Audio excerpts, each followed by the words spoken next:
Avant de commencer l'histoire, dites-nous d'où vous regardez en laissant un commentaire ci-dessous. Si vous appréciez cette vidéo, n'oubliez pas de liker et de vous abonner. Passez une merveilleuse journée.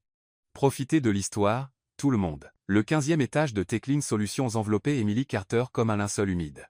La climatisation défaillante avait transformé le bureau aux parois vitrées en un four à cuisson lente, et la chaleur de fin juillet à Manhattan aggravait tout. Emily, 23 ans, sentait son chemisier collé à son dos comme une seconde peau. Elle essayait de l'ajuster discrètement, mais rien n'y faisait. La sueur s'accumulait à la base de son cou. Ses joues brûlaient, non seulement à cause de la chaleur, mais aussi de l'anxiété lancinante qui lui serrait la poitrine. Elle venait de recevoir un courriel énigmatique. M. Thompson souhaiterait vous voir dans son bureau immédiatement. James Thompson n'était pas homme à convoquer ses assistants dans son bureau sans raison. Il était le directeur régional de Techline, un homme de peu de mots et au regard perçant. Dans la cinquantaine, toujours impeccable, sa voix était calme, comme une eau immobile, mais sa présence portait le poids d'un homme qui avait bâti des empires et écrasé des concurrents avec la même précision froide. Emily prit une inspiration, lissa sa jupe et marcha vers son bureau d'un pas assuré. Chaque claquement de ses talons résonnait plus fort que d'habitude sur le sol. Son reflet dans la vitre révélait une femme composée à l'extérieur, chignon bas, talons modestes, chemisier ajusté. Mais à l'intérieur, une tempête commençait à se former. Lorsqu'elle frappa, la porte s'ouvrit avec un bourdonnement sourd. « Entrez », dit James, sans lever les yeux. Elle entra. La fraîcheur de son bureau contrastait vivement avec le couloir étouffant. Apparemment, sa climatisation fonctionnait parfaitement.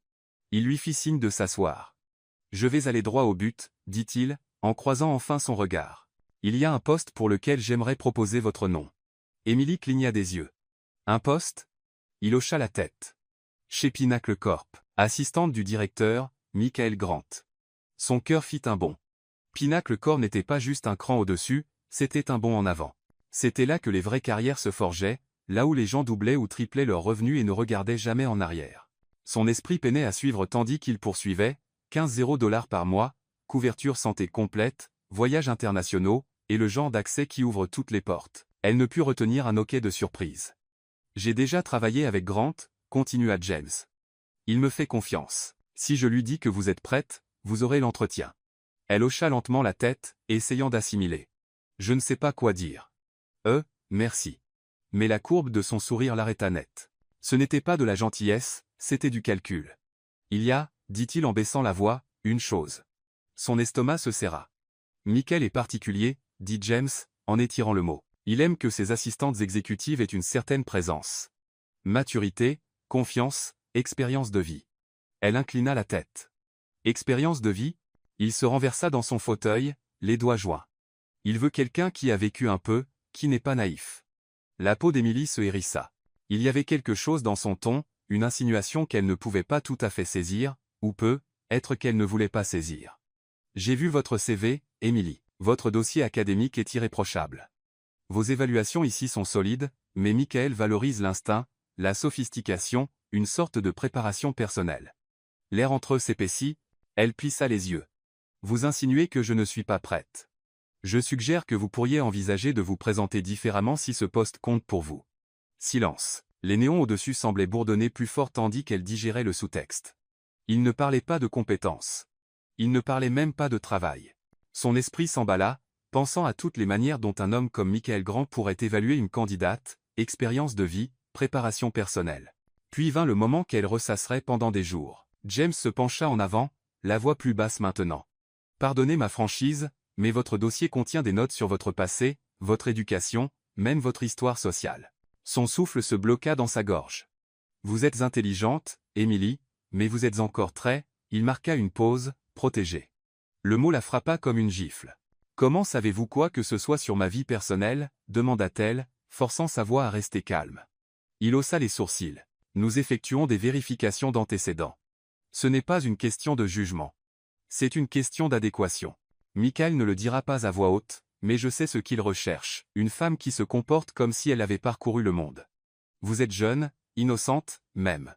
Ce n'est pas toujours une force à ses yeux. » Ses doigts se crispèrent en poing sur ses genoux. « Donc, » conclut James, « si vous voulez cette opportunité, pensez à l'histoire que vous voulez raconter quand vous entrerez dans cette pièce. Pensez à la manière dont vous voulez vous présenter. Vous avez 5 jours. » Il se tourna vers son écran. La conversation était terminée. Émilie se leva sur des jambes tremblantes et sortit sans un mot. Sa peau brûlait, mais pas à cause de la chaleur cette fois. Dans les toilettes, elle s'appuya sur le lavabo et fixa son reflet dans le miroir. Était-ce cela, être une femme dans ce monde, mesurée non par ses mérites, mais par une mesure fabriquée de maturité définie par des hommes? Son reflet la fixait en retour, les yeux écarquillés, le cœur brisé, humilié. Et pourtant, sous tout cela, quelque chose changea. Pas de la rage, pas encore, mais autre chose, une décision en train de se former. Ce soir-là, dans son petit appartement à Brooklyn, elle resta éveillée dans le noir, son téléphone serré dans la main. Elle pensa à tous les sacrifices qu'elle avait faits pour en arriver là, à toutes les fois où elle avait choisi la sécurité plutôt que le risque, le silence plutôt que l'honnêteté. Elle ouvrit ses messages. Il n'y avait qu'une seule personne qu'elle pouvait appeler, une seule personne qui connaissait toutes les versions d'elle, des secrets d'enfance aux échecs post-universitaires, une seule personne qui ne l'avait jamais jugée, même quand elle ne se comprenait pas elle-même, Daniel Hayes, héritier d'un empire commercial. Son meilleur ami, le seul homme qu'elle n'avait jamais osé voir sous un autre angle. Son pouce plana au-dessus du clavier. Elle hésita. Puis, le cœur battant, elle tapa, « Daniel, il faut que je te parle ce soir. » Elle appuya sur envoyer et attendit le moment qui changerait tout. La nuit s'était refermée sur Manhattan comme un rideau de velours, étouffant les sons habituels de la ville. Emily se tenait devant l'imposant bâtiment de verre de l'Upper West Side, son reflet fragmenté par les doubles portes de l'entrée. Il était presque 23 heures. Et les rues étaient plus calmes que d'habitude, juste un taxi qui passait, un lampadaire vacillant, et le poids de son propre cœur battant dans ses oreilles. Elle avait pris 3 métros et marché 12 pâtés de maison pour arriver là. Elle aurait pu prendre un taxi. Daniel aurait envoyé une voiture si elle l'avait demandé, mais marcher lui donnait l'impression de faire un choix, comme si elle revendiquait quelque chose, bien qu'elle ne comprenne pas encore tout à fait quoi. Son message avait été simple, « Daniel, il faut que je te parle ce soir. » Il avait répondu presque instantanément, « Bien sûr. Viens quand tu veux. » Maintenant, devant son immeuble, elle hésitait, que faisait-elle même? Le portier la reconnut et la laissa entrer sans un mot. Ses talons claquaient sur le sol de marbre du hall alors qu'elle se dirigeait vers l'ascenseur privé, celui qui menait directement aux pentouses. Elle n'était venue là que quelques fois auparavant, généralement pour les fêtes ou les célébrations occasionnelles, jamais comme ça, jamais à cette heure, jamais avec cette tempête tourbillonnant dans sa poitrine. Quand les portes de l'ascenseur s'ouvrirent, Daniel était déjà là. Il portait un sweat à capuche bleu marine et un pantalon de survêtement gris, pieds nus, un verre d'eau à la main. Ses cheveux sombres étaient ébouriffés, comme s'il y avait passé les mains, et ses yeux noisettes chaleureux, cherchèrent immédiatement les siens pour quelque chose d'inavoué. « M, dit-il doucement, que s'est-il passé ?» Elle entra, soudain incertaine de par où commencer. L'odeur du bois de santal flottait dans l'air, familière et réconfortante. Le penthouse était faiblement éclairé, silencieux, presque révérencieux. Un disque jouait doucement en fond, Miles Davis, pensa-t-elle, mais ses pensées étaient trop bruyantes pour qu'elle y prête attention. Il posa son verre et fit signe vers le canapé. « Assieds-toi avec moi. » Elle hocha la tête, le suivant dans le salon. La ville s'étendait au-delà des fenêtres du sol au plafond comme une mer d'étoiles. Elle s'assit, raide, sur le bord du canapé pendant qu'il croisait les jambes à côté d'elle, l'inquiétude gravée dans chaque angle de son visage. « Il faut que je te demande quelque chose, dit-elle, la voix basse. Ses sourcils se levèrent légèrement. « N'importe quoi. » « Non, » elle secoua la tête, « je veux dire, je dois te demander quelque chose qui pourrait tout gâcher. » Daniel se pencha en avant. « Tu me fais peur. » Elle prit une inspiration, puis une autre, ses doigts entrelacés sur ses genoux. « On m'a proposé un travail, » dit-elle, essayant de stabiliser sa voix, un gros, chez Pinnacle Corp, assistante exécutive du directeur. Daniel sourit. « M, c'est incroyable. Mais il y a un hic. » Le sourire s'effaça. Elle lui raconta tout. James, la suggestion qu'elle n'était pas assez expérimentée, l'insinuation que sa valeur professionnelle dépendait d'une chose que personne n'avait le droit de considérer. Daniel écouta sans l'interrompre, les mains jointes entre ses genoux, les yeux ne quittant jamais les siens. Et puis vint la partie qu'elle avait répétée dans son esprit encore et encore dans le métro, mais qui semblait toujours impossible à dire à voix haute. « Ils veulent quelqu'un avec de l'expérience de vie, » murmura-t-elle. « Et j'ai réalisé que si je ne change pas la manière dont on me perçoit, je ne serai jamais choisi pour quelque chose comme ça. » L'expression de Daniel s'assombrit. « C'est dégoûtant. C'est illégal. C'est je sais, » coupa-t-elle. « Mais ce n'est pas pour ça que je suis venue ici. » Elle le regarda, la gorge serrée. « Je suis venue parce que je veux que ce soit toi. » Le silence tomba entre eux, si lourd qu'il faillit briser les vitres derrière eux. Il la fixa, immobile. « Quoi ?» dit-il, à peine plus fort qu'un souffle. « Je veux que tu sois le premier. Je te fais confiance. » Et je ne veux pas vivre ça avec quelqu'un que je ne connais pas, quelqu'un qui ne se soucie pas de moi. Daniel s'adossa lentement, comme si ces mots lui avaient coupé le souffle. Émilie, tu ne penses pas vraiment ça. Si. Elle pouvait sentir son pouls dans le bout de ses doigts. Ce n'est plus seulement à propos du travail maintenant. C'est à propos de moi prenant le contrôle, faisant quelque chose que je choisis pour une fois. Daniel passa une main sur son visage, se levant brusquement. Il marcha jusqu'à la fenêtre, regarda dehors, puis se tourna vers elle. « T'entends-tu » demanda-t-il doucement. « Tu as peur. Tu es en colère. Tu es blessée. Et tu penses que donner quelque chose te rendra plus forte. Mais M, ce n'est pas toi. »« Je ne suis pas une enfant, » rétorqua-t-elle, la fêlure dans sa voix trahissant les larmes qui montaient derrière ses yeux. « J'ai passé toute ma vie à attendre, toujours à attendre le bon moment, la bonne personne, la bonne version de moi-même. Mais quand ce moment arrive-t-il, sa voix s'adoucit. Il arrive quand tu n'essaies pas de prouver quelque chose à quelqu'un qui n'a pas d'importance. » Elle se leva à son tour, lui faisant face. « Tu as de l'importance, dit-elle. Tu as toujours eu de l'importance. Tu es le seul en qui j'ai jamais eu confiance. Ça doit bien vouloir dire quelque chose. »« Ça veut dire quelque chose, » murmura-t-il. « Mon Dieu, ça veut dire quelque chose. » Ils se tenaient à quelques centimètres l'un de l'autre. L'air entre eux semblait chargé, comme si quelque chose s'était fissuré après des années d'être scellé. Ses yeux cherchèrent les siens, implorants, déterminés, terrifiés. Ses mains planaient près de ses épaules, incertaines de s'approcher ou de reculer. « Je ne veux pas profiter de ta douleur, » dit-il, la voix tremblante, « et je ne veux pas être quelque chose que tu regretteras. »« Tu ne le seras pas, » dit-elle. « Tu ne pourrais jamais l'être. » Pendant un instant, aucun d'eux ne bougea. Le bourdonnement de la ville, la musique, les lumières tout s'effaça. Il n'y avait que cette pièce, ce moment, cette frontière qu'aucun d'eux n'avait jamais osé franchir. Il toucha sa joue, son pouce effleurant sa mâchoire. Elle s'appuya contre sa paume, comme elle l'avait fait 100 fois auparavant, mais jamais comme ça, jamais avec son cœur si ouvert, son âme si exposée. « J'ai besoin de temps, » dit-il finalement. « Pas parce que je ne veux pas ça, mais parce que je le veux, plus que tu ne le sais. » Ses yeux s'écarquillèrent, et quelque chose scintilla derrière eux, quelque chose qu'elle n'avait pas anticipé. Puis, doucement, il ajouta. « Je t'ai voulu pendant des années, Émilie, mais pas comme ça, pas dans la douleur, pas dans le désespoir. Je te veux dans l'amour. » Cela faisait 3 jours depuis cette nuit dans le penthouse de Daniel, et Émilie ne pouvait s'empêcher de la revivre dans son esprit, ses mains tremblantes alors qu'elle planait près d'elle, l'honnêteté dans sa voix, la chaleur dans le silence qui s'étirait entre eux. Il ne l'avait pas touchée, pas comme elle s'y attendait, mais quelque chose en elle avait changé pour toujours. Depuis, ils n'avaient échangé que quelques textos, gentils, prudents, mesurés. Elle détestait à quel point cela semblait maladroit maintenant, alors que pendant des années, être avec Daniel avait été si facile. Il avait été son refuge, son ancre. Mais maintenant, ses sentiments étaient emmêlés. Chaque souvenir entre eux semblait différent sous cette nouvelle lumière. Et pour la première fois, elle n'était pas sûre qu'il la voyait toujours de la même manière. Le samedi soir, Daniel lui envoya un message, « Dîner, juste nous deux. » Sans pression. Rien que de le lire, son cœur s'emballa. Il essayait, doucement, lentement, lui laissant de l'espace, mais ne la laissant pas s'éloigner trop loin. C'était exactement ce dont elle avait besoin. Ils se retrouvèrent dans un petit restaurant italien niché à Greenwich Village, un endroit où ils allaient pendant leurs années d'université chaque fois qu'ils avaient besoin d'échapper au bruit du monde. Il était faiblement éclairé, avec des bougies vacillantes sur les tables et l'odeur d'ail rôti flottant dans l'air, le genre d'endroit où les murs murmuraient des histoires, et où rien ne devait être précipité. Daniel était déjà assis lorsqu'elle arriva, vêtue d'une chemise noire à boutons, les manches relevées jusqu'au coude, ses doigts traçant le bord de son verre.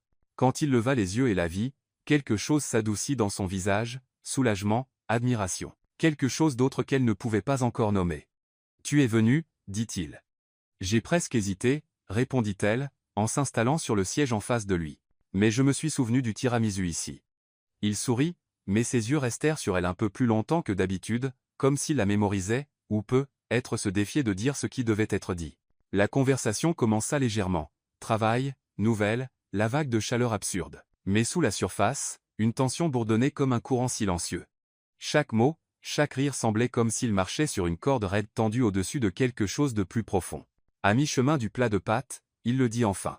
« Émilie, j'ai beaucoup réfléchi à ce que tu as dit l'autre soir. » Elle leva les yeux, sa fourchette en suspens. « Je voulais être en colère, » poursuivit-il, « en colère que tu me demandes quelque chose comme ça, que tu réduises ça à une transaction, mais je n'ai pas pu. »« Pourquoi pas ?» demanda-t-elle, la voix plus douce maintenant. « Parce que je savais pourquoi tu l'as demandé, et parce qu'au fond, Je voulais dire oui. Sa poitrine se serra. Je suis amoureux de toi depuis qu'on avait 13 ans, dit-il, tout simplement. Pas d'introduction, pas de drame, juste la vérité, mise à nu. La bougie vacilla entre eux. Émilie cligna des yeux, figée dans l'immobilité. Quoi? J'étais amoureux de toi quand tu portais un appareil dentaire et que tu jurais que tu épouserais une rockstar. Je t'aimais quand tu t'es cassé la cheville au bal de promo et que tu m'as forcé à danser lentement avec toi sur des béquilles. Je t'aimais quand tu as eu ton premier boulot et que tu m'as appelé en pleurant parce que tu pensais avoir tout gâché dès le premier jour. Elle déglutit difficilement, la gorge soudainement sèche. Tu n'as jamais rien dit, murmura-t-elle. Je ne pouvais pas, dit-il. Tu me voyais comme ton meilleur ami.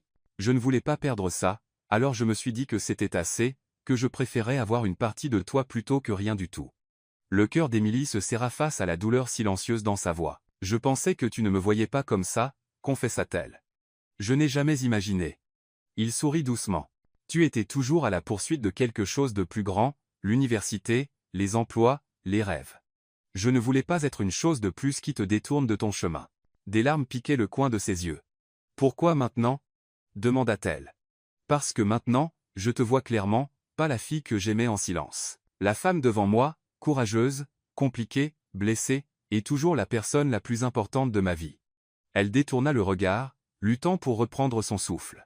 Chaque partie d'elle voulait s'enfuir, protéger ce qu'ils avaient, éviter de détruire les fondations qu'ils avaient construites pendant tant d'années. Mais une autre partie, celle qui avait senti sa main sur sa joue cette nuit-là, celle qui avait envoyé ce message dans le désespoir et l'espoir, cette partie murmurait, « Reste. J'ai peur, admit-elle, la voix tremblante. Je sais, dit-il. Moi aussi. Elle croisa de nouveau son regard, et dans ses yeux, elle vit quelque chose qu'elle n'avait pas permis de ressentir depuis des années, la sécurité. Pas le confort de l'amitié, plus maintenant. C'était quelque chose de nouveau, quelque chose de réel. Daniel tendit la main à travers la table, ses doigts effleurant les siens, un toucher doux, hésitant, une invitation. Ils restèrent silencieux un moment, le monde autour d'eux s'effaçant dans un bruit de fond. Et puis Émilie parla, à peine plus fort qu'un souffle. Je ne pense pas pouvoir revenir à ce que c'était. Son pot s'étrace les douches de sa main. Moi non plus. Mais aucun d'eux ne dit ce qui suivait, car certaines vérités, une fois prononcées, ne peuvent être défaites, et certains sentiments, une fois découverts, refusent de rester enfouis. Il pleuvait à Manhattan, le genre de pluie qui adoucissait les contours de la ville, brouillant les lampadaires en auréoles dorées, et étouffant le chaos avec un silence presque sacré. Émilie se tenait sous l'aube de l'immeuble de Daniel, regardant les gouttelettes courir les unes contre les autres sur la porte vitrée. Son manteau était humide à l'ourlet, ses cheveux légèrement frisottés par l'humidité, mais elle s'en moquait. Elle n'était pas là par hasard. Daniel avait envoyé un texto plus tôt dans la journée, « Dîner chez moi, je cuisine. » Sans pression. Comme avant, sans pression. Mais cette fois, elle le sentait. Le poids de tout ce qu'il n'avait pas dit, le poids de tout ce qu'il venait juste de commencer à découvrir. La montée en ascenseur sembla plus longue que d'habitude. Son cœur battait plus fort à chaque étage, son esprit réécrivant et défaisant ce qu'elle pourrait dire. Et quand les portes s'ouvrirent, il était déjà là, pieds nus dans un jean sombre et une chemise gris anthracite, manches retroussées, yeux doux avec quelque chose qu'elle n'avait pas vu depuis longtemps. Une invitation sans attente. « Salut », dit-il, la voix comme du velours. « Salut », répondit-elle en écho. L'appartement sentait le romarin et l'ail, chaleureux et ancré. Du jazz bourdonnait en fond. Des bougies scintillaient le long de l'îlot de cuisine. Tout était simple, intime, intentionnel. Il lui tendit un verre de vin sans un mot. Leurs doigts se touchèrent brièvement, chaleureux, électriques. Émilie sirota lentement, essayant de calmer ses nerfs. La semaine passée avait été un tourbillon de révélations émotionnelles, de vérités inattendues, et de nuits sans sommeil. Mais ce soir semblait différent, immobile, chargé, comme s'il se tenait au bord de quelque chose qu'aucun d'eux ne pouvait encore nommer. Ils s'assirent pour manger. Son plat préféré, saumon aux herbes citronnées, asperges grillées, pommes de terre rôties. Daniel avait pensé à chaque détail. Elle sourit entre deux bouchées, laissant la familiarité de la nourriture l'ancrer. « Tu es silencieuse, » dit-il doucement. Elle leva les yeux. « Je pense. »« Dangereux » taquina-t-il. Elle sourit, mais cela n'atteignit pas ses yeux. « Je n'arrête pas de me demander si tout ça est réel, » dit-elle. « Quelle partie? Tout. Nous. See changement. On dirait que le sol s'est dérobé sous mes pieds, et je cherche encore où poser mes pas. » Daniel s'adossa à sa chaise, l'observant. « C'est réel, mais je sais que c'est effrayant. » Elle hocha la tête. « Tu as toujours été mon refuge, et maintenant j'ai l'impression de te voir pour la première fois, et je ne sais pas quoi faire de tout ce que je ressens. » Il se leva et contourna la table, l'attirant doucement sur ses pieds. « Tu n'as rien à faire, murmura-t-il, pas ce soir, jamais, sauf si tu le veux. » Elle le regarda, la lumière vacillante des bougies dansant dans ses yeux. Il n'y avait pas de pression dans son toucher, pas d'urgence, juste de la chaleur, juste lui. « Je veux, dit-elle, la voix à peine audible. Mais pas à cause du travail, pas parce que je dois prouver quelque chose. Parce que je te vois enfin, moi aussi, et je ne veux plus prétendre que je ne ressens pas ça. » Le silence qui suivit n'était pas gênant, il était révérencieux. Il la conduisit vers le salon, lentement, patiemment. Le monde extérieur continuait de s'effacer, un battement de cœur à la fois. La ville, la pression, le bruit, rien de tout cela n'avait d'importance ici. Émilie sentit sa main se poser doucement sur sa taille, son pouce effleurant le creux de son dos. Son souffle se coupa, son pouls battant dans ses oreilles. Elle leva la main, ses doigts traçant la ligne de sa mâchoire. Il ferma les yeux à son contact, s'y appuyant comme si c'était quelque chose de sacré, et puis, enfin, leurs lèvres se rencontrèrent. Ce n'était pas précipité. Ce n'était pas désespéré. C'était lent, presque hésitant, comme si tous deux mémorisaient la sensation, la stockant quelque part de sacré, un baiser qui ne demandait rien, mais donnait tout. Il l'attira plus près, et elle sentit son corps se fondre dans le sien, comme si cela avait toujours été destiné. La chaleur entre eux n'était pas seulement physique, elle était émotionnelle, profonde, vieille de siècles. Quand il murmura son nom, cela sonna comme une prière, Émilie. Elle le regarda, les yeux écarquillés, le souffle tremblant. « Je n'ai jamais. »« Je sais, » dit-il doucement, écartant une mèche de cheveux de son visage. « C'est pourquoi je suis là. C'est pourquoi je serai patient. » Chaque seconde, la tendresse dans sa voix la défaisait. Elle hocha la tête, les yeux brillants. Ils bougèrent ensemble dans une harmonie silencieuse. Ses doigts traçaient révérencieusement sa peau, comme s'il apprenait une langue qu'il connaissait déjà par cœur. Elle répondit, pas avec des mots, mais avec de la confiance, le laissant la guider à travers la vulnérabilité qu'elle avait tant crainte. Le temps semblait se plier. Il n'y avait ni avant, ni après, juste le maintenant, juste la douceur des lèvres contre la peau, les murmures étouffés dans l'obscurité, la chaleur de deux corps abandonnant toutes les barrières qu'ils avaient construites pendant des années. Dans ses bras, Émilie ne se sentait pas inexpérimentée. Elle se sentait puissante, désirée, aimée. Et Daniel, il ne lui prit rien. Il donna.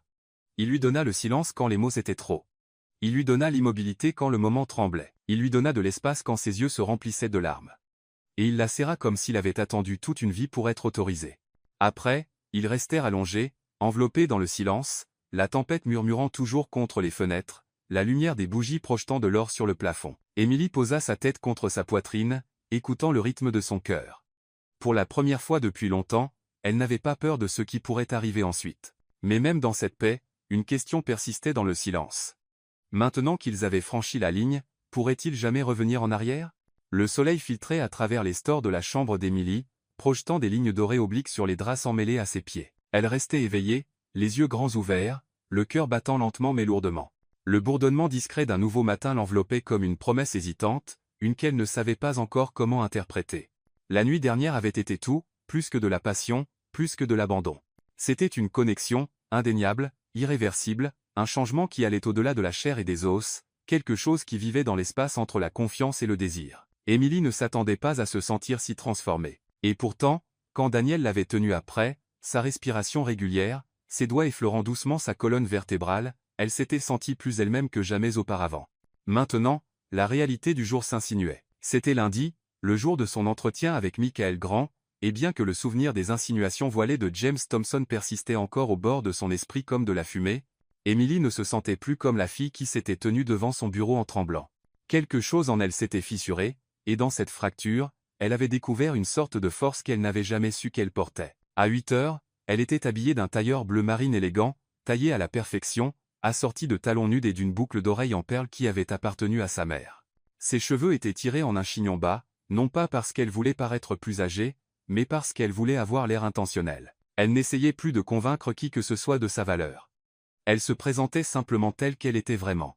Daniel avait laissé un mot sur son plan de travail, « Peu importe ce qui arrive, tu as déjà gagné.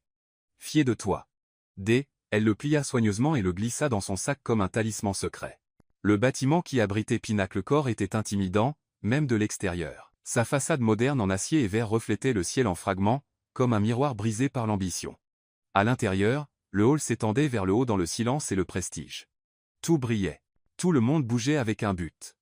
Au 24e étage, Émilie sortit dans un couloir bordé d'un éclairage doux et de murs gris texturés. La réceptionniste l'accueillit par son nom, offrant un sourire chaleureux tout en lui indiquant une porte. « Monsieur Grand est prêt à vous recevoir. » Son pouls s'accéléra. Elle prit une inspiration, redressa les épaules et entra. Michael Grant n'était pas ce à quoi elle s'attendait. Il était dans la soixantaine, chauve, portant des lunettes à monture métallique et un gilet bleu marine sur une chemise impeccable. Il se leva lorsqu'elle entra, lui tendant une main ferme mais pas agressive. Ses yeux, vifs, intelligents, l'étudièrent avec une intensité qui suggérait que rien ne lui échappait. « Mademoiselle Carter, dit-il, asseyez-vous. » Les 45 minutes suivantes furent un tourbillon de questions, d'observations et de défis. Il posa des questions sur ses rôles précédents, sa gestion de la pression, sa manière de gérer des cadres difficiles, des changements de dernière minute, des systèmes défaillants, mais il demanda aussi des choses inattendues. Que valorisez-vous dans la loyauté? Quand savez-vous que vous êtes dans la bonne pièce? Que faites-vous quand votre intuition contredit votre logique? Émilie répondit honnêtement, sans ligne répétée. Elle ne prétendit pas être plus expérimentée qu'elle ne l'était. Au lieu de cela, elle parla avec clarté, avec une confiance calme qui n'avait pas besoin de crier pour être remarquée, mais exigeait d'être respectée. À un moment, Grant s'adossa à son fauteuil et l'observa longuement. « Monsieur Thompson a dit que vous n'étiez être pas prête, dit-il enfin. Il a dit que vous manquiez de certaines perspectives mondaines. » Son souffle se coupa, juste un instant, mais elle ne tressaillit pas. « J'ai vécu une expérience différente, répondit-elle calmement, une qui m'a appris à lire les gens, à m'adapter, à écouter. C'est ce qui compte dans ce rôle. Vous n'avez pas besoin de quelqu'un qui a tout vu. Vous avez besoin de quelqu'un qui sait quand parler et quand entendre ce qui n'a pas été dit. » Il sourit, petit mais sincère. Quand l'entretien se termina, il se leva et lui tendit de nouveau la main. « Vous aurez de nos nouvelles bientôt. » Mais alors qu'Émilie entrait dans l'ascenseur, son téléphone vibra. C'était un message du département des ressources humaines. « Félicitations. Le poste est à vous. Veuillez vérifier votre boîte de réception pour votre lettre d'offre et les documents d'intégration. » Elle lut le message 2 fois, puis une troisième, les mots semblant presque irréels. Les gens passaient à côté d'elle, occupés, indifférents. Mais Émilie resta immobile, la main serrant son téléphone, les yeux écarquillés d'incrédulité et d'émerveillement. Ce moment ne semblait pas une victoire sur les autres. C'était un retour à soi, un retour à la personne qu'elle avait enfouie sous la peur et les attentes. Quand elle sortit enfin, le soleil s'était complètement levé.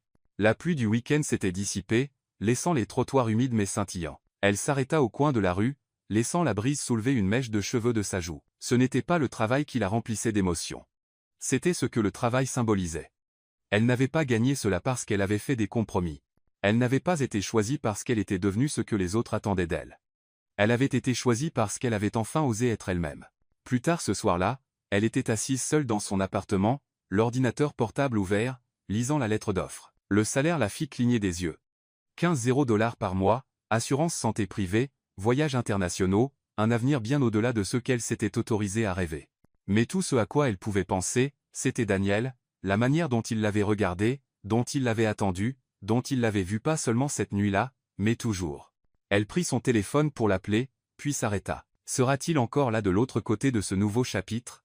Cela faisait seulement 12 jours depuis qu'Émilie avait signé le contrat, sourit dans le couloir de Pinnacle Corp, et était entrée dans une nouvelle version d'elle-même. 12 jours depuis que ses matinées commençaient avec un espresso dans un bureau vitré donnant sur l'Hudson, et que ses soirées se terminaient par des messages de Daniel qui faisaient battre son cœur de la manière la plus douce. Tout avançait, vite, exaltant, plein de couleurs. Jusqu'au matin où le silence commença à sembler faux. Émilie arriva au bâtiment de Pinnacle juste après 8 heures. Comme d'habitude, le hall semblait plus calme que la normale. La réceptionniste évita son regard, offrant seulement un léger hochement de tête. Les ascenseurs, habituellement bourdonnants de jeunes cadres et d'assistants juridiques, se déplaçaient maintenant lentement, avec des murs réfléchissants vides renvoyant son propre malaise. Au 24e étage, l'énergie était différente. Les téléphones étaient silencieux. Les gens chuchotaient près des fontaines à eau et disparaissaient derrière des portes de salles de conférence vitrées qui n'avaient jamais été fermées auparavant. Son bureau, impeccable et soigneusement organisé, semblait soudain fragile, comme un décor prêt à être démantelé. Elle s'assit, ouvrit son ordinateur portable et tenta de se connecter. Accès refusé. Elle se figea. Essaya encore. Même résultat. Son estomac se noua. Avant qu'elle ne puisse bouger, sa superviseure directe, Clara, apparut à côté de son bureau, l'expression indéchiffrable. « Salut, Emily. Peux-tu venir avec moi un instant ?» Pas d'explication, pas de sourire, juste le froid de quelque chose qui se défaisait. Elles marchèrent en silence jusqu'à une petite salle de réunion banale au bout du couloir. À l'intérieur, un homme des ressources humaines et une femme du service juridique attendaient déjà, tous deux avec des dossiers devant eux et des expressions polies mais tendues. Émilie s'assit lentement, son cœur battant maintenant dans ses oreilles. Clara prit place à côté d'elle. « D'abord, je veux dire que ça n'a rien à voir avec toi, » dit Clara, la voix calme et répétée. « Tu n'as rien fait de mal. » Puis l'homme des ressources humaines parla. « Ce matin, le conseil d'administration de Pinnacle Corp a gelé toutes les activités de recrutement à la suite d'une enquête fédérale sur la conduite financière de Michael Grant. » Les mots tombèrent comme des briques. « Attendez, quoi? Monsieur Grant a été placé en garde à vue ce matin tôt. Il y a des allégations de fraude, de détournement de fonds et de délit d'initié. C'est une affaire en cours. » Émilie cligna des yeux, abasourdie. Clara se pencha en avant. « Malheureusement, tous les recrutements récents sous sa division sont en cours de révision. Légalement, nous devons suspendre votre poste jusqu'à nouvel ordre. »« Suspendu » répéta-t-elle. La femme du service juridique secoua doucement la tête. « Compte tenu de la nature de l'enquête, nous devons considérer les contrats comme non valides. Monsieur Grant a agi en dehors des politiques. Jusqu'à ce que le Conseil décide de la marche à suivre, toutes les offres d'emploi faites au cours des 30 derniers jours sont annulées. » Le souffle d'Émilie se bloqua dans sa poitrine. « Donc, je n'ai plus d'emploi. » Une pause. « Nous sommes vraiment désolés, » dit Clara. Le reste de la conversation s'embrouilla. Des phrases comme indemnité de départ, gestion de la réputation et coopération avec les autorités tourbillonnaient autour d'elle comme une fumée qu'elle ne pouvait pas inhaler. Elle hocha la tête mécaniquement, signa les formulaires qu'on lui tendit, et fut escortée à son bureau avec juste assez de temps pour rassembler ses affaires personnelles. Ses plantes, son carnet, la carte que Daniel avait glissée dans son sac et qu'elle avait épinglée à son tableau de liège, « Vas-y, sois le feu. Tu n'étais jamais destinée à rester petite. » À 10h15, Émilie était dehors sur le trottoir, le vent mordant ses joues, la ville bougeant autour d'elle comme si elle n'avait même pas remarqué. Elle resta immobile longtemps. L'euphorie d'un rêve réalisé s'était effondrée sans avertissement.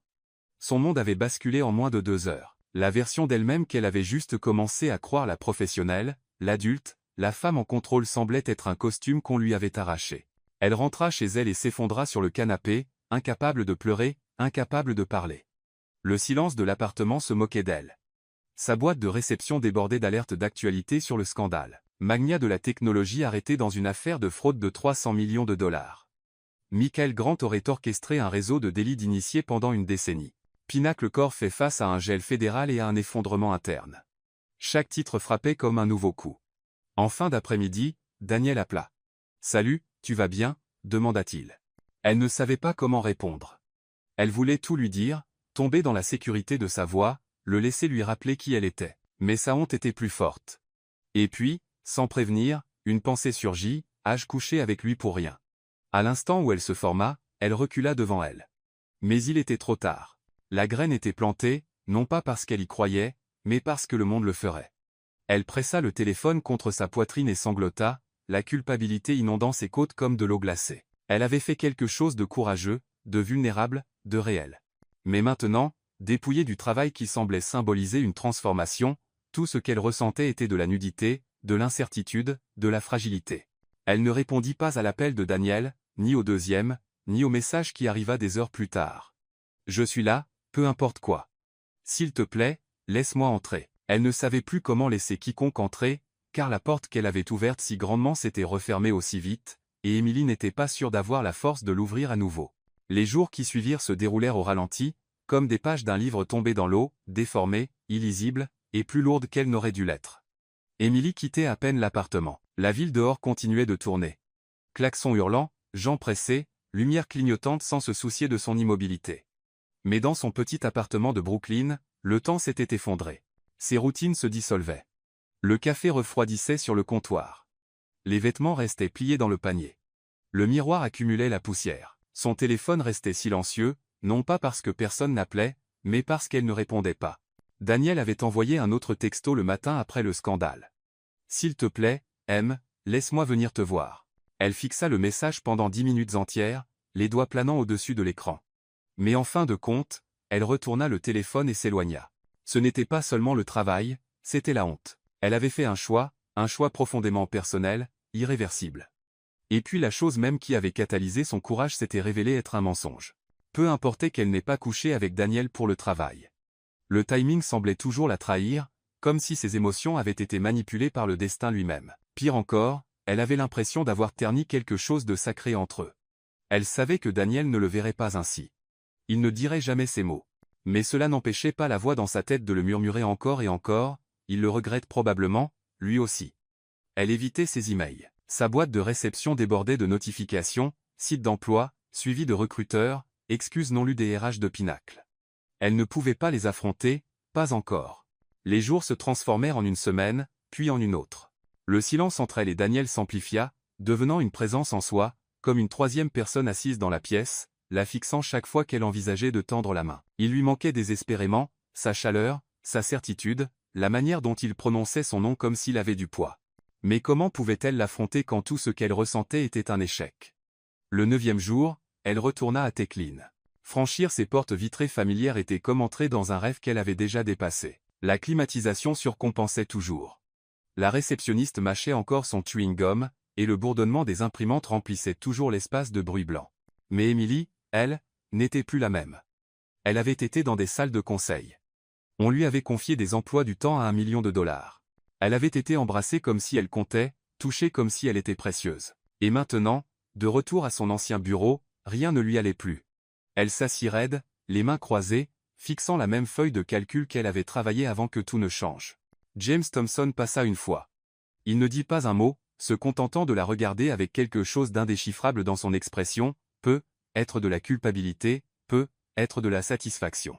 Elle détourna le regard. Cet après-midi-là, elle consulta son téléphone. Pas de message. Pour la première fois, Daniel n'avait pas essayé. Cette nuit-là, elle se tint devant le miroir, une serviette enroulée autour d'elle, la vapeur de la douche embuant encore les bords du verre. Son reflet semblait étranger, plus vieux, plus dur, plus triste. Elle traça ses doigts sur sa clavicule, là où Daniel l'avait embrassée quand il lui avait dit qu'elle était courageuse. Ce moment semblait appartenir à une autre vie. Puis, impulsivement, elle tapa son numéro dans un nouveau message, « Salut ». Elle le fixa, puis l'effaça. Tapa à nouveau. « Merci d'avoir appelé cette nuit-là. Désolé de ne pas avoir répondu. Je n'étais pas prête. » Elle envoya. 5 minutes passèrent, puis 10. Son téléphone vibra. « Tu n'as jamais à t'excuser avec moi. Je suis toujours là. Toujours. » Les larmes montèrent instantanément, mais elle ne répondit pas, car toujours là ne signifiait pas toujours en attente. Et une partie d'elle se demandait s'il n'était pas trop tard pour revenir à ce qu'ils avaient. Une semaine plus tard, une collègue de Tecline s'arrêta à son bureau avec un sourire compatissant. « Salut, je voulais juste dire, j'ai vu Daniel hier soir. On dirait qu'il était avec quelqu'un. » Le corps d'Émilie se figea. Elle hocha la tête poliment. « Merci. » La collègue partit, inconsciente de l'effet d'onde que ces mots déclenchèrent. Elle ne pleura pas tout de suite. Au lieu de cela, elle rentra chez elle, se recroquevilla dans son lit et fixa le plafond. S'il voyait quelqu'un, elle n'avait pas le droit de lui en vouloir. Elle l'avait repoussé, l'avait éloigné, avait laissé ses messages sans réponse. Elle avait fait toutes les choses qu'elle n'aurait jamais imaginé faire à quelqu'un qu'elle aimait. Aimait. Oui, ce mot n'était plus confus. Ce n'était pas à propos de la nuit qu'ils avaient partagée ou de l'histoire qu'ils avaient construite. C'était à propos de cette partie d'elle qui se tournait encore vers la porte quand on frappait, espérant que c'était lui. Mais le silence répondait plus fort que des pas. Et dans ce silence, Émilie devait faire face au coup de ce qu'elle avait perdu. Pas seulement un emploi, un titre ou un rêve, mais une connexion qui l'avait portée à travers chaque tempête jusqu'à maintenant. L'appel arriva un jeudi matin. Émilie était à mi-chemin de sa 2e tasse de café, assise à son bureau chez Tecline, fixant distraitement une feuille de calcul qu'elle avait déjà mise à jour 3 fois. Ses yeux étaient gonflés d'une nuit agitée, son cœur douloureux d'un silence qui s'étendait maintenant sur presque 2 semaines.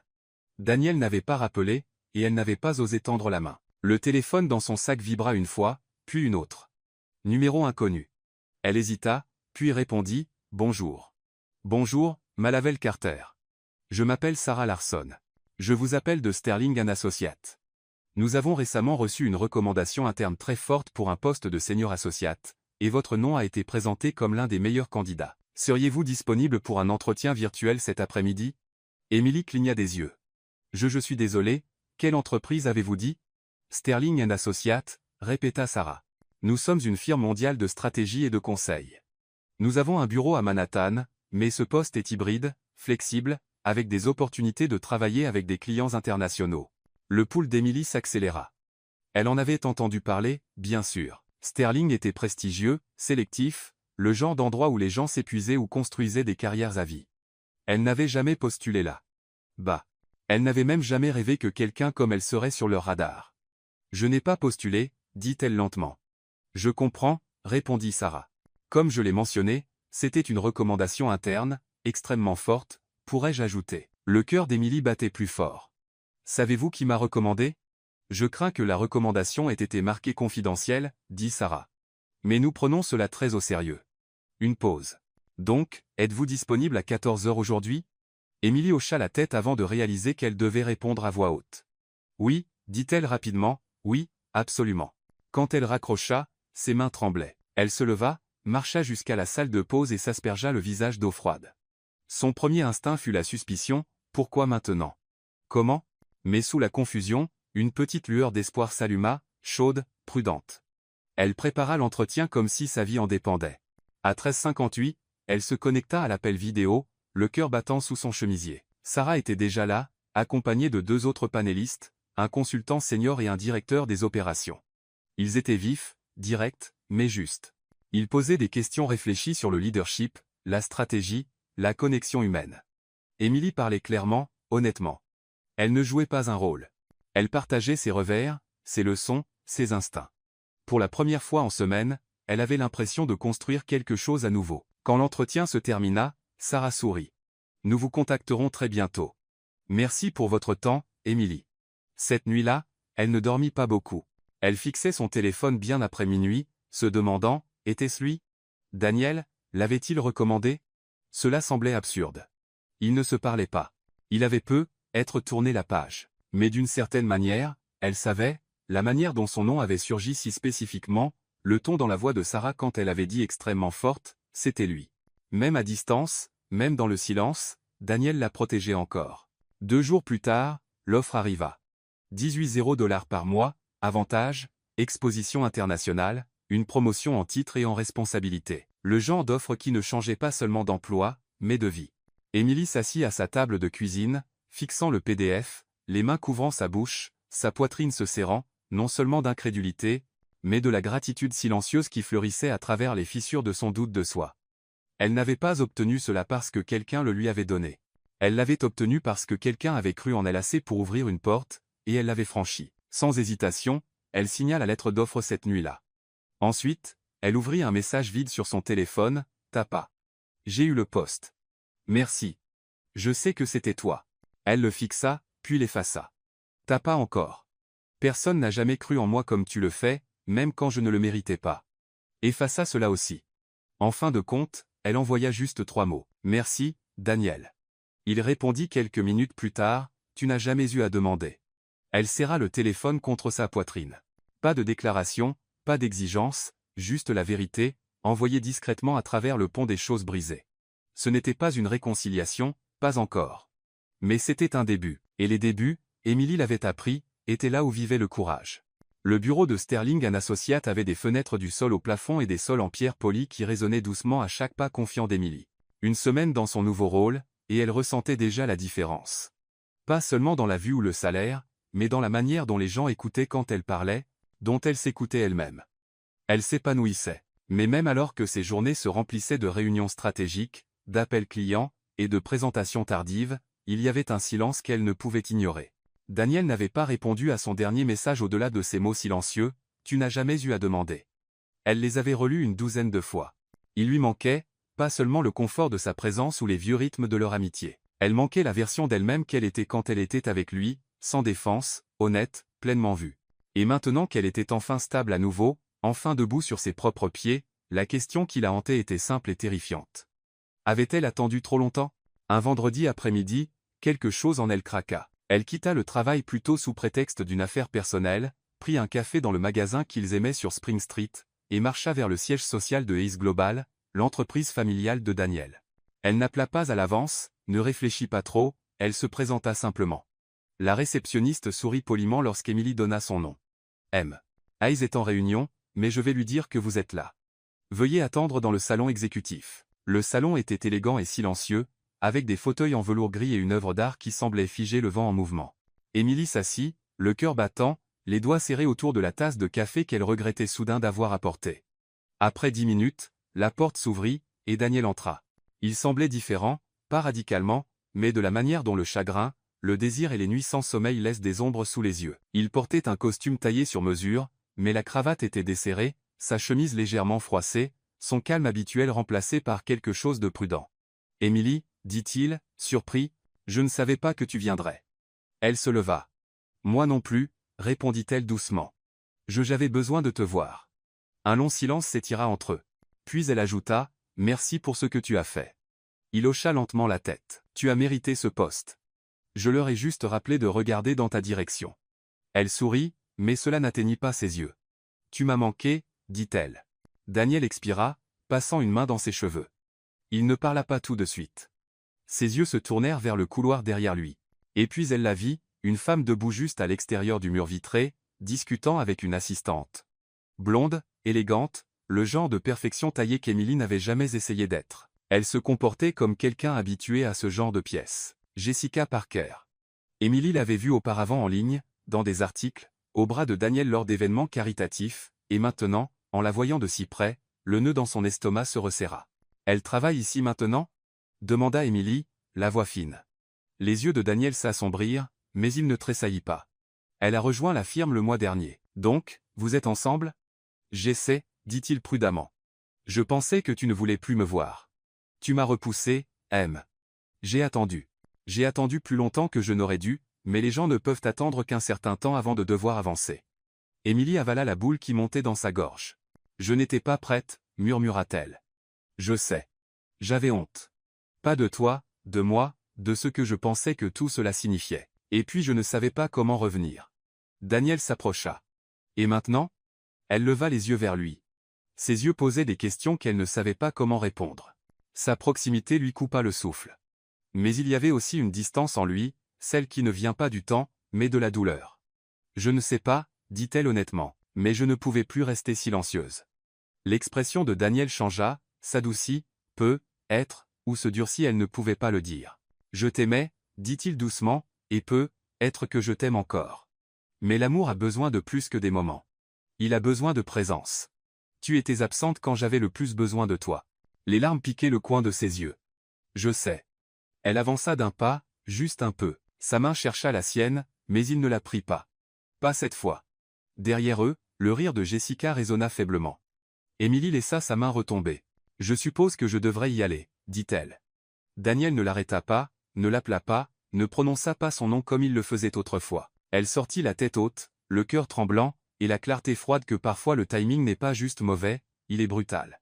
Mais même en atteignant l'ascenseur, elle ne pouvait se débarrasser du sentiment que ce n'était pas fini, pas encore, car quelque chose dans ses yeux s'était fissuré. Et certains silences ne durent pas éternellement. Les portes de l'ascenseur se refermèrent derrière elle avec un soupir métallique discret, mais l'écho du silence de Daniel la suivit tout le long. Lorsqu'elle sortit dans la rue, le monde extérieur semblait plus bruyant, les voitures klaxonnaient, les voix s'élevaient, les sirènes hurlaient au loin. Mais en elle, tout était étouffé, comme si son âme avait été trempée dans du verre.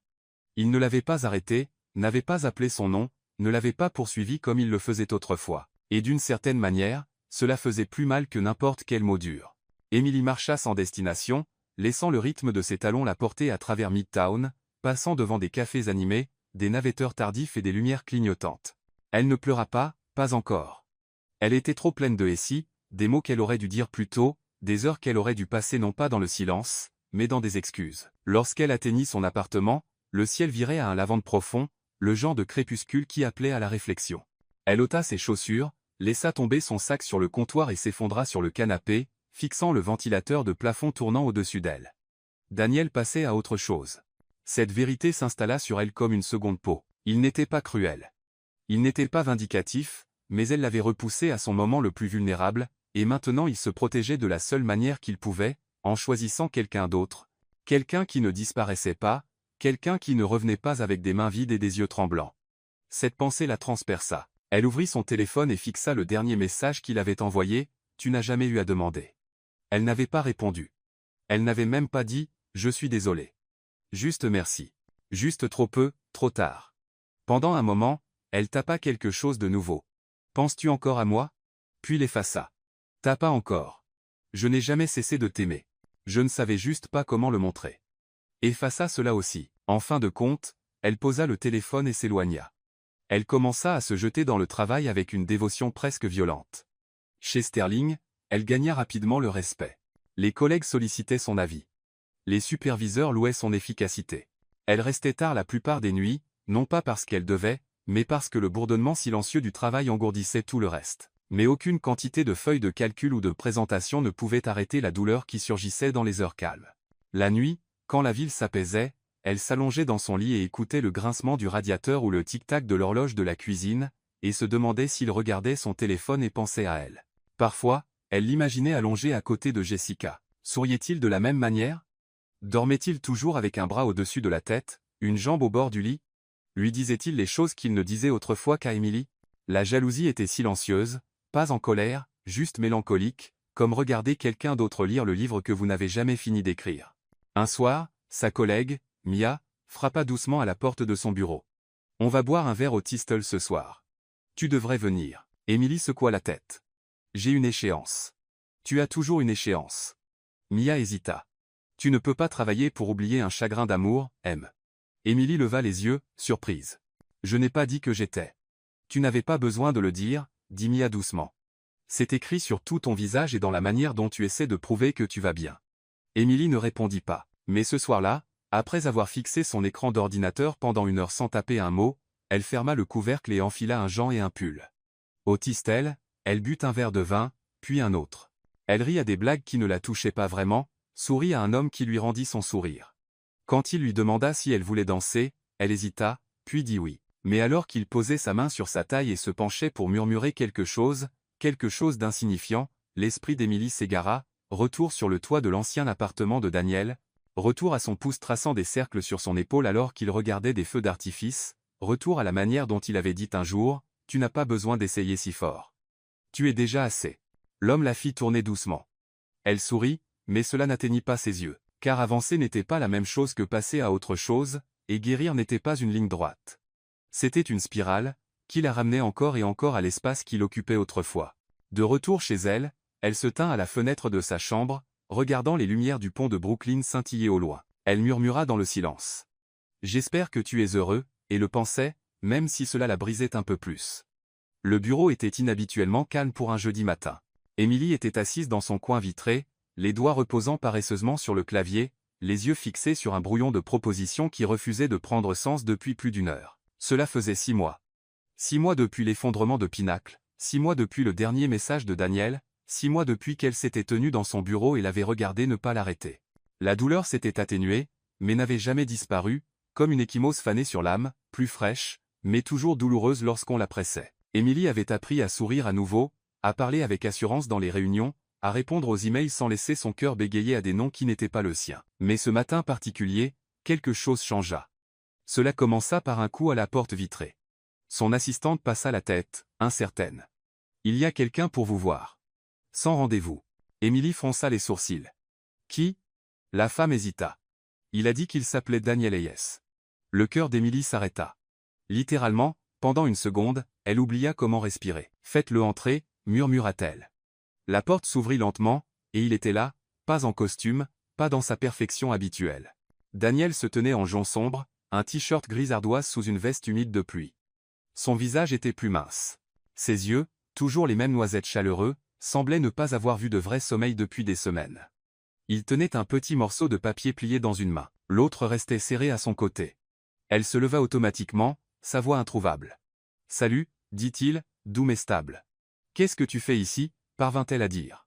Il entra, ferma doucement la porte derrière lui. « Je n'étais pas sûr que tu me verrais. » J'ai presque hésité, admit-elle. Il hocha la tête, jetant un coup d'œil au papier dans sa main, puis la regardant à nouveau. « J'ai mis fin à ma relation avec Jessica, » dit-il simplement. Emily cligna des yeux. « Quoi ? Il y a 3 mois. Mais j'ai laissé les gens penser ce qu'ils voulaient. C'était plus facile que d'expliquer pourquoi je ne pouvais pas aimer quelqu'un comme je t'aimais. » Ses genoux fléchirent légèrement. Elle s'assit avant qu'il ne cède. « Daniel, j'ai pensé que je pouvais passer à autre chose, » poursuivit-il. « Vraiment. Je me suis dit que je devais, que tu avais fait ton choix, que je méritais d'être avec quelqu'un qui me choisissait en retour. »« C'est vrai, » murmura-t-elle. « C'est toujours vrai. Mais j'entendais toujours ta voix, » dit-il, s'approchant. « Dans chaque pièce silencieuse, dans chaque chanson. Je voyais ton ombre dans chaque endroit bondé, et j'ai essayé d'oublier. Mon Dieu, j'ai essayé. Émilie déglutit difficilement, ses mains tremblant sur ses genoux. Je n'étais pas prête, dit-elle. Et quand je l'ai été, je pensais que tu étais parti. J'étais parti, dit-il, mais je n'étais pas libre. Il déplia le papier dans sa main et le lui tendit. C'était une photo, vieille, fanée, elle et Daniel, adolescents, assis au bord d'un toit avec des canettes de soda bon marché à la main et la ville scintillant derrière eux. Elle portait un appareil dentaire. Il avait une coiffure ridicule. Il riait. Je l'ai gardé pendant 6 ans, dit-il. C'était la nuit où j'ai réalisé que je t'aimais. La gorge d'Émilie se serra. Je ne savais pas, murmura-t-elle. Je ne t'ai jamais dit, dit-il, parce que j'avais toujours peur que si je te le disais, ça ruinerait tout. Ses yeux se remplirent de larmes. Et je l'ai ruiné quand même. Non, dit-il doucement, nous l'avons fait tous les deux. Le silence les enveloppa, pas froid cette fois, pas distant, juste plein de tout ce qui n'avait jamais été dit. Elle se leva lentement, contourna le bureau jusqu'à être juste devant lui. Je ne suis plus la fille dont tu es tombé amoureux, dit-elle. J'ai fait des erreurs. J'ai été égoïste. Je t'ai repoussé alors que tout ce que tu faisais était de m'aimer. Je ne veux pas la fille dont je suis tombé amoureux, dit-il, la voix épaisse. Je veux la femme que tu es devenue à cause de tout ce que tu as traversé, même les parties qui t'ont brisé. Elle leva les yeux vers lui, les larmes menaçant de couler. Je ne sais pas comment réparer ça, admit-elle. Tu n'as pas à le faire, murmura-t-il. Laisse-moi juste rester cette fois. Sa main trouva la sienne. Les doigts s'enroulèrent contre une peau familière, et le barrage céda. Les larmes glissèrent silencieusement sur ses joues, mais elle ne se retira pas. Il ne les essuya pas. Il la laissa simplement ressentir, car l'amour n'était pas bruyant. C'était ceci, présence, pardon, recommencer. Il se pencha, non pas pour l'embrasser, mais pour poser son front contre le sien, souffle contre souffle, battement de cœur contre battement de cœur. Je suis toujours à toi, dit-il, si tu veux bien de moi. Et Émilie ferma les yeux, car une partie d'elle ne croyait toujours pas que c'était réel, mais tout en elle espérait que ça l'était. La pluie tapait doucement contre les fenêtres du penthouse de Brooklyn Heights, et l'arôme du café frais flottait dans l'air, mêlé à la subtile senteur de jasmin qu'Émilie vaporisait toujours sur ses poignets le matin. La ville était encore endormie, enveloppée dans un voile gris de brume et de silence. Elle regardait par la fenêtre la vue, ses cheveux lâchés autour de ses épaules, une tasse dans les mains, et son cœur en paix. 1 an avait passé depuis le retour de Daniel, 1 an depuis qu'elle avait dit oui, pas avec des mots, mais avec la décision de rester, de recommencer, d'aimer avec courage. Maintenant, ils partageaient cet espace spacieux et confortable, avec des fenêtres ouvertes sur le monde et assez de place pour respirer sans se perdre l'un l'autre. Il y avait des livres éparpillés dans le salon, des recettes collées sur le frigo, des rires résonnant les dimanches paresseux, et le genre de silence qui embrasse plutôt que de repousser. Émilie avait refusé l'offre de prendre en charge une succursale à Miami. L'offre était tentante, financièrement absurde, mais elle n'avait pas hésité, pas cette fois. Le temps lui avait appris que toutes les promotions ne valaient pas la distance de celui qui vous tient la main quand vous vous réveillez en pleurant sans raison. Elle avait été promue directement à New York au poste de directrice régionale chez Sterling. Maintenant, elle dirigeait avec empathie, vision et force, mais elle n'avait plus besoin de prouver quoi que ce soit à qui que ce soit, pas même à elle-même. Daniel, à son tour, avait commencé à s'éloigner des pressions de l'entreprise familiale. Il avait vendu sa part dans la holding principale et investi dans quelque chose de son cru, quelque chose de plus petit, plus humain, une start-up sociale axée sur l'éducation publique et l'innovation technologique. Il disait que c'était ce qui lui permettait de dormir en paix. Et ensemble, ils étaient simplement, pas de précipitation, pas de masque, pas d'urgence désespérée de sauver quelque chose qui venait à peine de commencer. Ce matin pluvieux, Émilie ne s'attendait pas à des surprises. C'était un vendredi comme les autres. Elle avait une réunion à 11 h, et Daniel était parti tôt pour le bureau, du moins c'est ce qu'il avait dit. Mais lorsqu'elle revint de la douche, une petite boîte enveloppée de papier bleu mat avec un ruban doré reposait sur son oreiller. À côté, un mot, « Aimes-tu encore les promesses ?» Son cœur trébucha. Elle s'assit au bord du lit, les mains tremblantes, et dénoua soigneusement le ruban. À l'intérieur de la boîte se trouvait une vieille bague avec un petit diamant ovale et un anneau en or blanc finement ouvragé. C'était discret, délicat, et absurdement familier. Lorsqu'elle la tint entre ses doigts, elle comprit pourquoi. C'était la bague de son adolescence, celle que Daniel lui avait montrée en secret à 17 ans lorsqu'il avait dit « Je l'ai achetée dans une foire. Un jour, je la donnerai à quelqu'un, si je suis assez courageux. » Elle rit à travers ses larmes, incapable de respirer pleinement. Avant qu'elle ne puisse se lever, la porte de la chambre s'ouvrit. Daniel était là, trempé par la pluie, les cheveux dégoulinants, les yeux brillants comme la nuit où il avait dit « Tu es déjà assez. »« Tu as gardé ça » murmura-t-elle, lui montrant la bague. « Pendant 15 ans, répondit-il, s'approchant avec des pas lents, délibérés. Mais ce n'était pas le bon moment. Tu n'étais pas la femme qui se tient devant moi maintenant, et je n'étais pas l'homme qui pouvait te suivre. Elle déglutit difficilement. Et maintenant, il s'agenouilla, sans hâte, sans répétition. Maintenant, je sais que l'amour le plus beau ne vient pas de la certitude. Il vient du choix quotidien de rester, même quand il est plus facile de s'enfuir. Il prit sa main, encore humide de la douche, encore tremblante d'émotion. Veux-tu être mon foyer dans ce monde, avec toutes ses imperfections, avec tout ce que nous avons été et tout ce que nous deviendrons encore? Émilie pleura sans bruit, car elle n'avait pas besoin de mots, chaque larme disait oui. Elle hocha la tête, riant à travers ses larmes. Bien sûr, Daniel. Il glissa la bague à son doigt. Pas parfaite, pas neuve, mais pleine d'histoire, pleine de temps, pleine d'attente. Puis il l'enlaça, fort, longtemps. Là, dans le silence entre une demande en mariage et un avenir, leur monde recommença, pas comme ils l'avaient imaginé dans leur jeunesse, mais mieux, plus réel, plus mature, plus humain. Ils n'avaient plus besoin de guérir pour mériter l'amour. Ils s'étaient choisis l'un l'autre pour guérir ensemble, et c'était le début de tout. Toutes les histoires d'amour ne commencent pas par un baiser, et toutes les réconciliations n'arrivent pas au bon moment. Mais parfois, l'amour perdure, même blessé, même quand tout semble perdu. Daniel avait attendu. Émilie était restée silencieuse. Et à la fin, ce n'était pas le destin qui les avait réunis. C'était le courage de recommencer, même après tout.